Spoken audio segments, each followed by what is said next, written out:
So this movie paints a really good picture that you should never answer the door. Ever.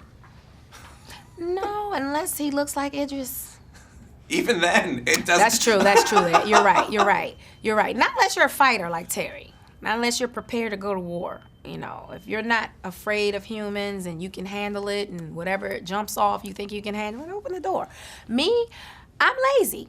My front door is 2 stories down. So if I don't know you're coming, you're not getting in my house. I'm not even coming down to see who it is. You're not right. You're not even gonna bother. Like, no. Why bother? No.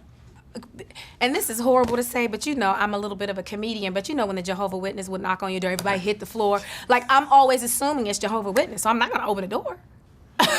Right. Well, it's funny because I think, like, in this day and age, we've been so conditioned that, like, you know, don't answer the door, don't do this. So whenever someone knocks on my door, I'm like, who would be coming to my door? Yeah. And why would I answer it? And why are you coming to my door?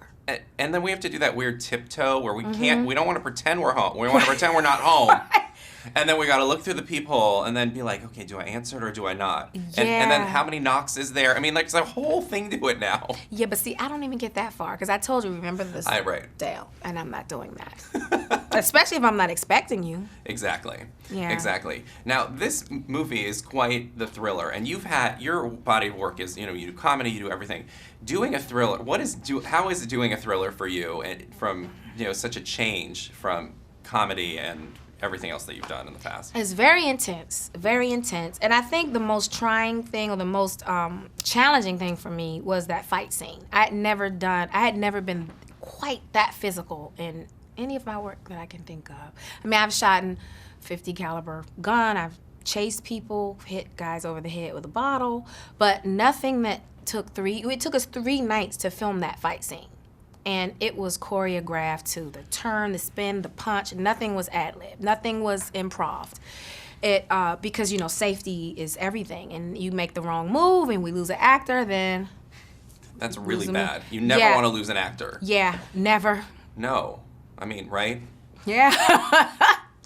No, but the thing that's interesting that you bring up the choreograph, like, people don't realize, I mean, it's like a dance. It's a dance. Absolutely. I mean, it is, and it's hard because you really have to know, there's like, you know, 1, 2, I mean, it's quite a dance. You gotta know when to duck, or you might catch a left hook. Like, I mean, I got hit in the mouth with the gun by accident, the adrenaline. It's a lot to think about, And like you said, that fight scene, it wasn't just, come on, let's box. Right. It was very physical. I bit him, he pulled my, I mean, it was... Now, you're an EP on this project as well, which is fantastic. I'm a producer. I produce things. Well, I'm producing this interview, so let's go. Now that you're a producer, you know, how did that come about? And is it something that you're going to want to continue to pick projects that you can actually be, you know, have your hand on like that? Yes, I absolutely love it. I love it. And I think what the joy that this kind of just fell into my lap because I didn't start off as executive producer on this. Will brought it to me just to see if I was interested. We was gonna do it, and then Think Like a Man came along and schedules, and finally we attached Idris, and then I did Think Like a Man, and he got busy.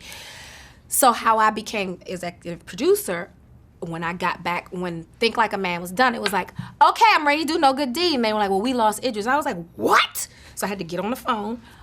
Do you know my son is about to go to college? And I had this money set aside for his education. You have to do this film, because you promised me. You said it. And then I cried. I just know that my best performance was being the executive producer, getting him to do this film. Then I'm producing another independent film, and it's like you must have the gift of gab as a producer to talk people into doing it. Thank you so much. Thank you.